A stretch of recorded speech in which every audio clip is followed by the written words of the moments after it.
તાજેતરમાં ગાંધીનગર મિનિસ્ટ્રીનું રિસફલિંગ થયું અને એમાં હારામાળા જે કોઈ મિનિસ્ટર લેવાના હતા આવી ગયા.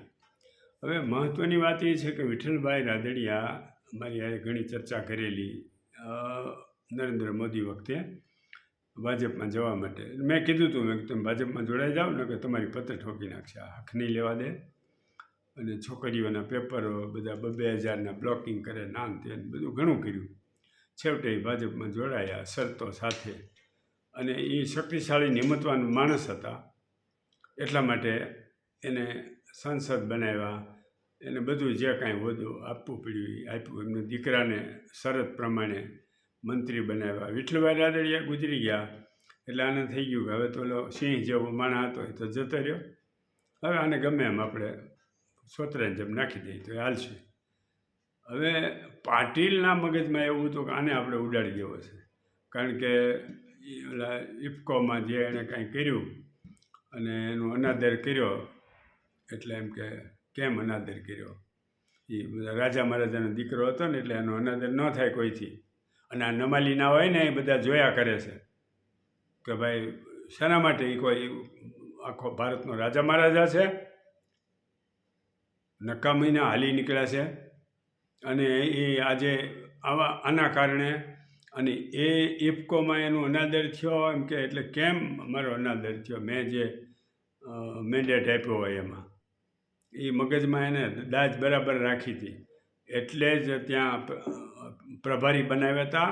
અને જે આપણે ચૂંટણીમાં જે ઈવીએમમાં જે ઇલમ વાપરીએ છીએ કે એ મને ખબર છે બધી, એ અમેરિકાથી જે લાવ્યા છે, એટલે એને પોતાની ચૂંટણીમાં એણે વાપર્યું છે પાટીલે, પણ અહીંયાનો ઉપયોગ કર્યો. એ નો ઉપયોગ કર્યો ને એના પાપે ઓલો ગોપાલ ઇટાલિયા ચૂંટાઈ ગયો.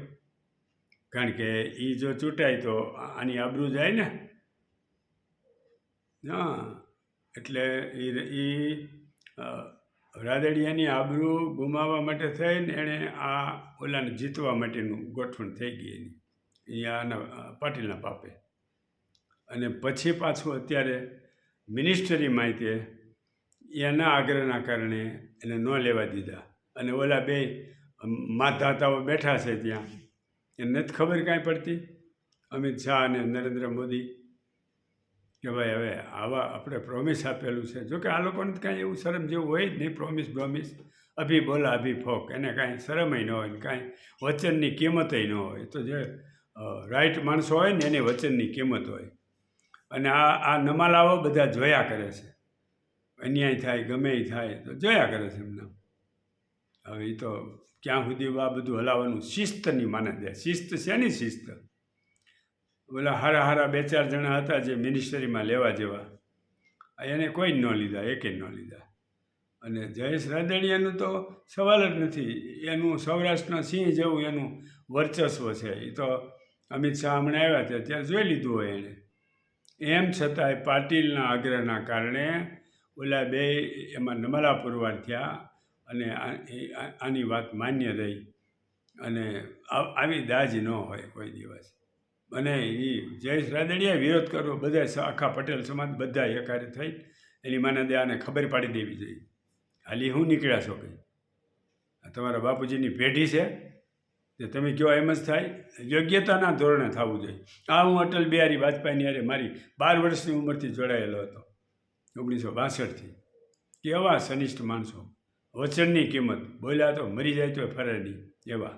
અને આને મારા દીકરાને કાંઈ ખરું, ગમે એટલું તમને પ્રોમિસ આપ્યું, અભી બોલા અભી ફોક, નો વેલ્યુ. એટલે કોઈ સંજોગોમાં આવું ચલાવી લેવાય નહીં. હોદ્દો મળે તો એ મળે, ટિકિટ મળે તો ન મળે. એની સામે આંદોલનને સંઘર્ષ કરવો પડે તો કરવાનું હોય. આ રાજકોટ જિલ્લાને કાંઈ ન આપ્યું, બરાબર? શું કામ ન આપ્યું? આ હું નમાલો છે રાજકોટ જિલ્લો? હાલી નીકળ્યા છે તે. એટલે તમે જેટલો અન્યાય સહન કરશો ને, હારા માણાની જે અન્યાય સહન કરવાની માનસિકતા છે ને એમાંથી દુષ્ટ લોકો પેદા થાય. સમજી લેજો બધાએ. મારે કાંઈ રાજકારણ લેવા દેવા નથી, પણ અન્યાય થતો હોય ને ત્યાં અમે હંમેશા બોલતા જ હોઈએ છીએ. ઓકે.